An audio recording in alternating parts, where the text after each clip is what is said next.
Now, this is before the back and forth between the president of Mexico and Donald Trump, president of the U.S., okay? This is before this happened. This is Tuesday. And this is the headline from the New York Times, the same people that had the interview with Stephen Bannon where he said, you are the opposition. Here's what the opposition said. The paid opposition said, Mexico's potential weapons if Trump declares war on NAFTA. So they're wargaming with Mexico on how they can keep us in NAFTA, even though Trump doesn't want us in NAFTA. This is the New York Times. But I want you to listen to the quotes from the former Mexican officials that they talked to as well. So here's how the New York Times puts it. They say, how could Mexico inflict the most damage on the U.S.? Mexican governments over the last quarter of a century have consistently pushed back against the nation's historical resentment toward the United States. So what they're saying is, yeah, Mexicans have typically always hated the United States, except for the last quarter of a century. What changed in the last quarter of a century? NAFTA. NAFTA changed. So now they don't hate us so much because they're making out like bandits. They started out from a situation of rough trade parity, as I've mentioned many times, and immediately when NAFTA passed, we had a $15 billion trade deficit with Mexico, and it's grown continuously since then. It's never been less than $15 billion. In recent years, it's been between $60 and $75 billion. Now, the New York Times goes on to say, well, Mexico's main challenge as it confronts a hostile Trump administration is the enormous asymmetry of the bilateral relationship. Yeah, I would say that Donald Trump is holding all the cards because, as I just pointed out to you, we have a lot of trade that goes back and forth between the U.S. and Mexico. But the trade to the U.S. is 80% of their exports, not ours, 80% of theirs. And they're the ones with a $60 to $75 billion trade surplus every year, not the United States. So they have the most to lose. But then they say, well, what can we do? And so they say, will Mexico still cooperate in the fight against drug trafficking? They're not doing it now, are they? No, they're not. The drug cartels are going back and forth. As a matter of fact, the drug cartels are deeply embedded in the corrupt Mexican government. They say, will Mexico still cooperate in the fight against drug trafficking? Give me a break. Will it stop foreign terrorists from using Mexico as a way station? Are they doing that now? Of course they aren't. We have reported for years here at InfoWars, many people have reported this. We've talked about how it's an open, porous border, but not only that, Mexico assists people to get across their country. If you come in, you're coming in from Cuba, or you're coming in from Central South America, or you're coming in from some Islamic country, whatever, come on in. You can't stay here. You're not going to be allowed to stay in Mexico, but we'll help you get out of our country and get into America if you're determined to go. That's the situation now.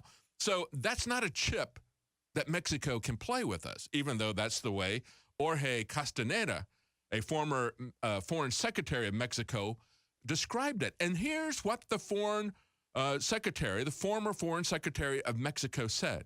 He said, let Mr. Trump pull the United States out of NAFTA.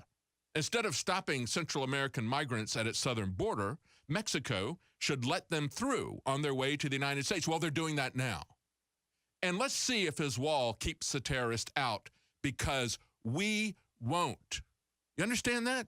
This is Mexico saying, in retaliation for shutting down this globalist plan that is a stepping stone to a North American Union. Understand that. And of course, you've had these globalist organizations, the Council on Foreign Relations and others, talking about how they could create a common border around the U.S., Canada, and Mexico, have it patrolled by Homeland Security, that we'd pull those three. They made it very clear that they're looking for a political consolidation. So the way that the New York Times is putting this in there, along with these Mexican officials, is to say, we're going to assist the terrorists. We're not going to do anything to stop terrorists from coming into your country.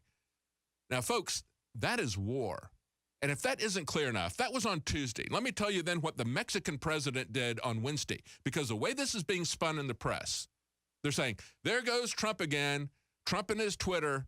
He picked a fight with a foreign president, and look at this. Now they're not going to have a meeting. Isn't he a horrible guy? No. Let's understand where this is coming from. The New York Times and the Mexican government are saying, what if he declares war on the U.S.? Well, they basically start wargaming on how they can declare war on the United States by assisting terrorists and other people to come, the drug cartels, to come into our country. But let me read you this speech, because we see this speech all the time. We don't see anything but little excerpts from it and subtitles. Here's the transcript of the speech, and I want to give you a couple of excerpts from here.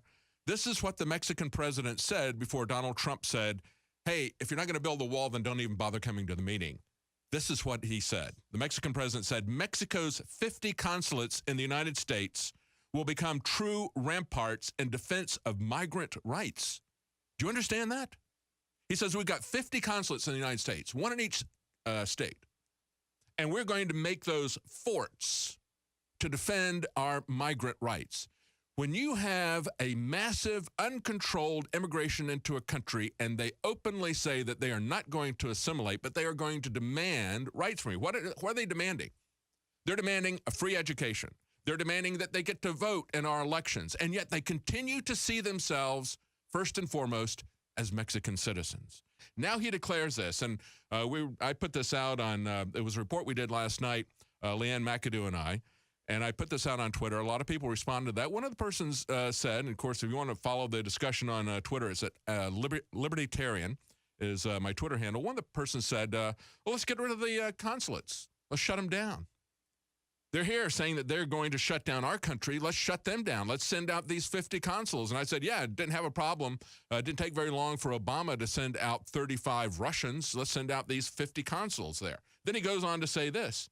Wherever a Mexican migrant, this is a Mexican president, wherever a Mexican migrant is at risk and needs our help, we must be there. His or her country must be there. You understand? They're not coming to America to live. They're not coming to America to be Americans. They're coming here, says the Mexican president, as citizens of his country. He goes on to say, join me in working to support and stand by our fellow citizens. This is why I say, and we always have to be careful about the language. The liberals will always use the language to win the argument. They will change the terms. That's why you see them no longer talking about illegal aliens. We can't use that term. That's a legalistic, that's a term of law. Can't say that. Got to say undocumented workers. No, these are foreign citizens here in defiance of our law, demanding benefits, demanding rights that belong to American citizens. That's what we need to say. Foreign citizens here illegally in defiance of our law. That's what these people are. And that's what the Mexican president said. He said, they are our fellow citizens. Stand by me to support our fellow citizens at the Mexican consulates. We're going to defend their rights. We're going to make our consulates into ramparts, into forts to push back against American law.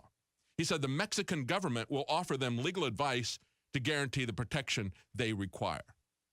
And then he says, Mexico does not believe in walls. Well, they believe in ramparts. They believe in forts. They believe in taking over other countries. They believe in demanding rights that they're taking away from us.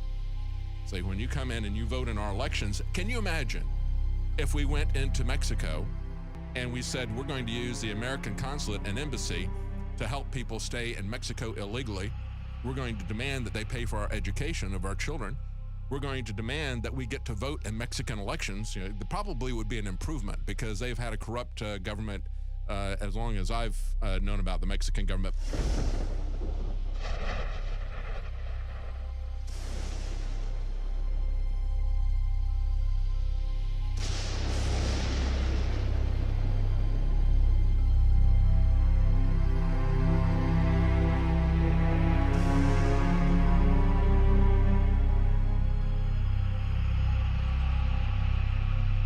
If you are receiving this transmission, you are the resistance.